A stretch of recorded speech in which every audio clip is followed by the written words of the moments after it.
Good day everybody, this is Jako Lucas, YETI Fly Fishing Ambassador.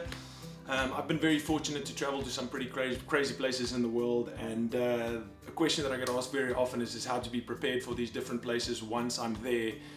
Reason being is most of these places that we go to, whether it be a hosted trip on an adventure or an exploratory trip, usually you're very far away from everything, so you can't go to your next tackle shop to go whatever you need, or shirts or anything like that. So you've got to be prepared for that specific situation as well as you can. And the one thing is also to keep it as basic as possible.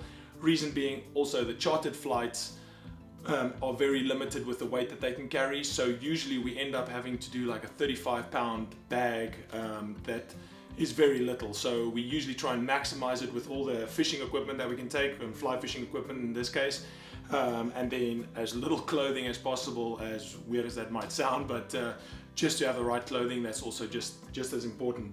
So obviously my favorite bag is the Pango 100. Easy, it's waterproof, it can take a beat down. This bag's been lost in Africa, Mongolia, all sorts of crazy places, and here it is back home, and my stuff always comes back safe.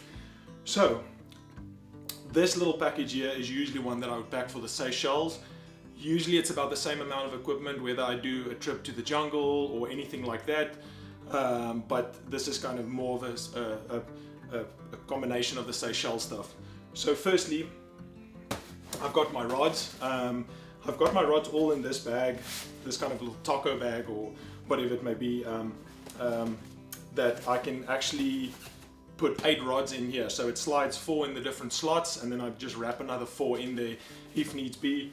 Again, you want some backup rods, and you're fishing for different species of fish, so it's very important to have the different weights, whether it's a 12 weight, 11 weight, 6 weight, whatever it may be. So all my rods in there. Then I've got the different reels. In this case I've got 4 reels, anything from a 9 weight to a 12 weight, with the different lines, so that I have all those combinations ready. When I'm going to a jungle trip, obviously I'll change that up a little bit and put some floating or sinking, whichever lines it is, for the different trips. Then I've got my backup fly lines in these pockets. I've got backup leaders, material, all that kind of stuff. Here I just have an extra spool of leaders and lines and stuff that I just kind of carry with me for a quick access. I found these sidekicks perfect as a separator and keeping my stuff well organized. There's stuff to fix fly lines, stuff to do all sorts of stuff, medical aid, all sorts of stuff, and it's perfect for that. Then I've got my fly boxes, got my pliers, tailing glove, some energy drink, my YETI bottles, wading boots, wading socks for chafing, and then some extra caps if the wind blows it over. And then clothing wise, keep it very simple. So here I have a pair of leggings, 2 pairs of leggings. The reason why we use them is firstly for sun protection.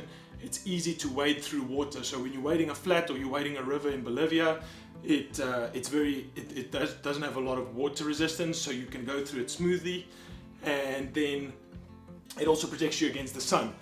Got a buff, protects you against the sun. Then I've also got a rain jacket. All these tropical places or all these crazy places, you're bound to go into a rain squall, and it can get pretty miserable if you don't have a jacket. Got 1 or 2 fancy shirts for dinner time when it's with clients or anything like that.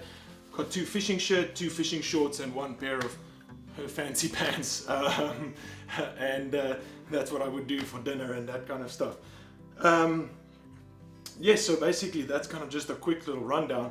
And then what I would do usually with my rod tube, and this is awesome, is that my rod tube with the 8 rods can actually fit perfectly into my Pango 100, and I can use it as a backbone to keep my bag straight and keep everything together. And then the nice thing you can do with these sidekicks is just because they can lock in a bit of air, you can use them to just kind of protect the sides of the rods and just keep that all in place in the middle. And then the next thing is I usually put the wading boots too on the side, just to keep the shape of the bag, and becomes kind of a little bit of a puzzle. And get the drinkware in. These things are bulletproof, so they also kind of protect everything that I've got in there. Very important thing to note is that for the majority international travel locations, you cannot carry reels, hand luggage anymore. Various reasons, just don't take the risk, because you're going to get your reels confiscated. So you're going to have to just kind of roll the dice keep them in your bag, make sure that they're covered really well, and then you can get those in there. Get my fly boxes in, bit of a drink, boots, leaders, wading socks, extra caps, and usually I'll just end it off with the clothes. I'll separate it in two so that it also again creates a little bit of a buffer on the top. It's not going to look pretty, but it's going to be good when it gets there. And we're not out there for a fashion show, we're there to catch some fish.